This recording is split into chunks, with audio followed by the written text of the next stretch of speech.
성적표를 매긴다면 몇 점씩 주실 것인지. 그냥 70점 정도 70점. 드릴 수 있을 것 같습니다. 뭔가 이게 틀렸다거나 네. 잘못됐다거나 이런 게 없었던 것 같아요. 네.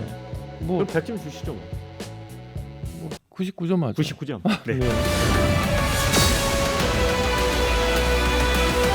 지난 17일이 이제 한동훈 법무장관 취임 1주년이었습니다.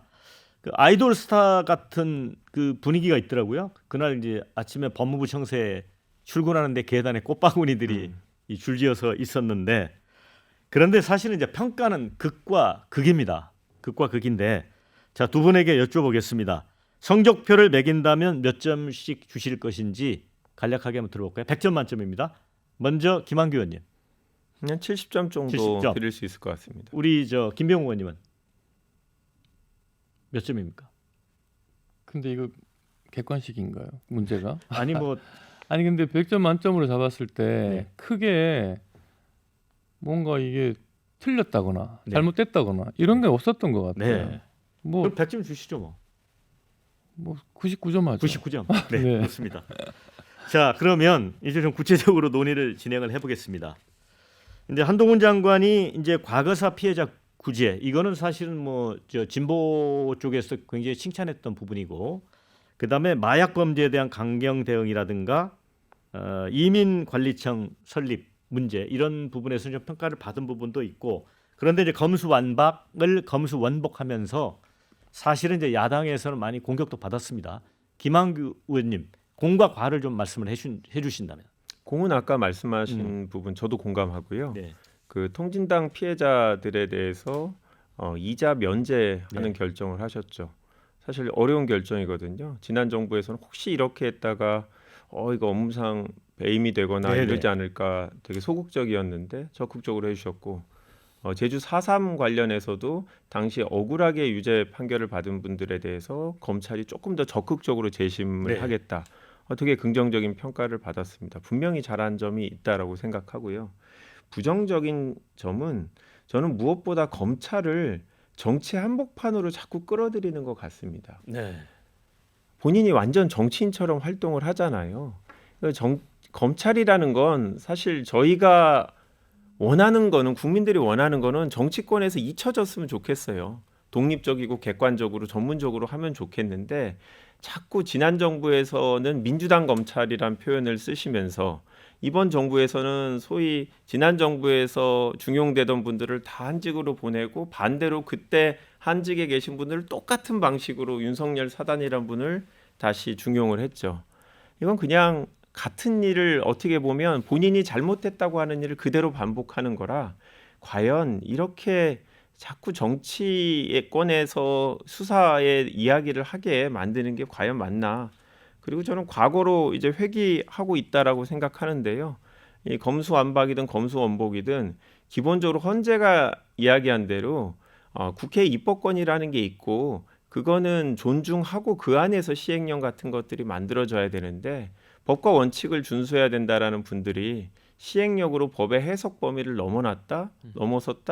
이거는 정말 우리가 최소한 법무부나 검찰에 기대하는 객관성과 독립성, 중립성, 이에 대해서 상당히 위험성을 초래하고 있다고 생각합니다.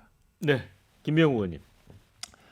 방금 우리 김한규 의원께서 그 한동훈 법무부 장관이 과도하게 뭐 검찰을 정치화시키고 있다 이렇게도 말씀을 하셨는데, 제가 봤을 때 한동훈 장관은 아주 합리적인 분인 것 같고, 아까 전에도 뭐 4.3 사건이라든지 통진당 이런 사건에 대해서도 합리적으로 법적으로 이렇게 판단을 했다고 긍정적으로 말씀하셨는데, 좀 이념이나 가치가 뭔가 기본적으로 있는 게 아니라 그야말로 이 법과 원칙에 따라 합리적으로 이렇게 판단하는 게 몸에 배어 있는 분인 것 같고요.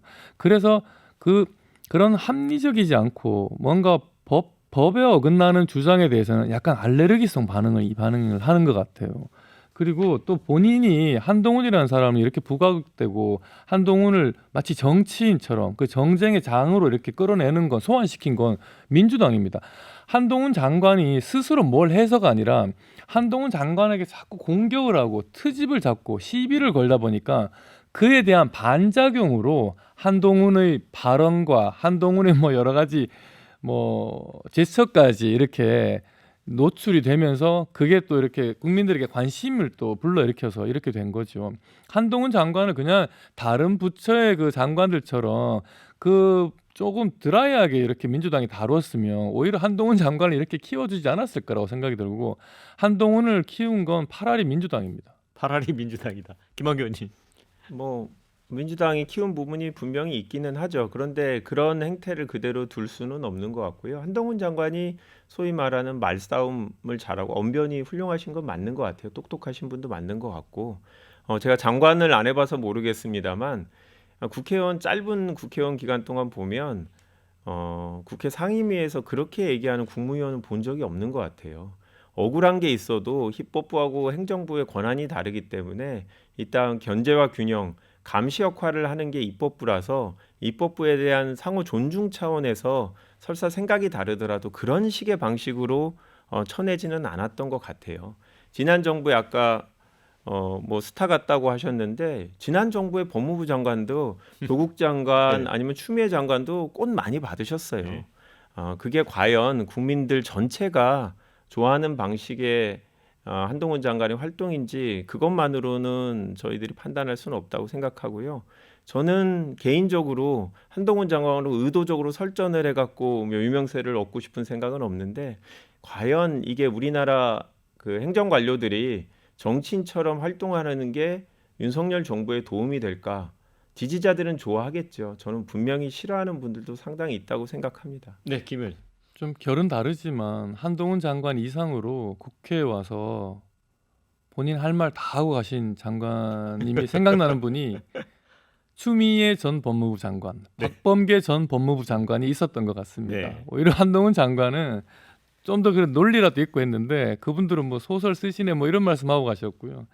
그래서 방금 전에 저는 김한규 의원님 말씀에 참 동의하는 게, 이것도 결국은 팬덤 정치의 연장선인 거거든요. 네. 지금 아까 전에 우리 당내 민주주의를 김한규 의원이 말씀하셨습니다만은 저는 정말 이제 지지자 정당에서 우리 민주당과 저희 국민의힘이 벗어나야 됩니다. 이걸 극복해야 됩니다. 지지자 정당에 묶여가지고는 대한민국 정치 발전 이룰 수가 없어요. 정당 민주주의라고 하는데 정당 민주주의는 지지자들부터 독립해야 됩니다.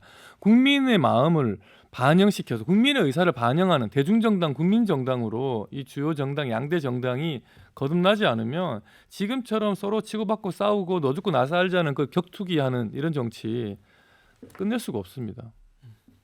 김한규 의원님.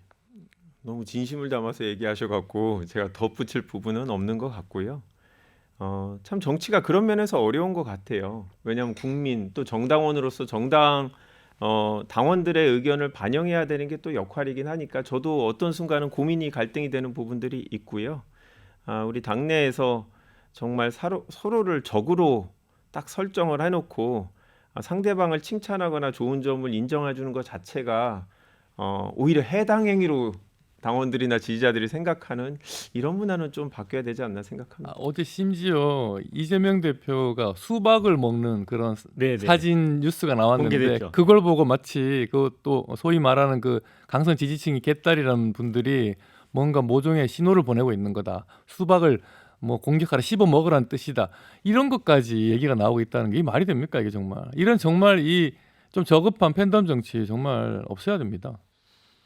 네. 그런데 이제 최근에 이제 한동훈 장관이 네. 이제 참여연대하고 엄청난 설전을 뭐 연일 며칠간 주고받았지 않습니까? 네, 참여연대가 이제 교체해야 할 공직자 1위로 뽑았고, 여기 대해서 이제 한 장관은 이 시민단체 핵심은 정부와의 그 독립성이, 이 선을 그는 독립성이 중요한 건데, 그런 측면에서는 뭐 전 정권에 이제 많은 분들이 참여연대 들어갔기 때문에 비정상이다 이렇게 공격을 했어요. 이건 어떻게 보십니까?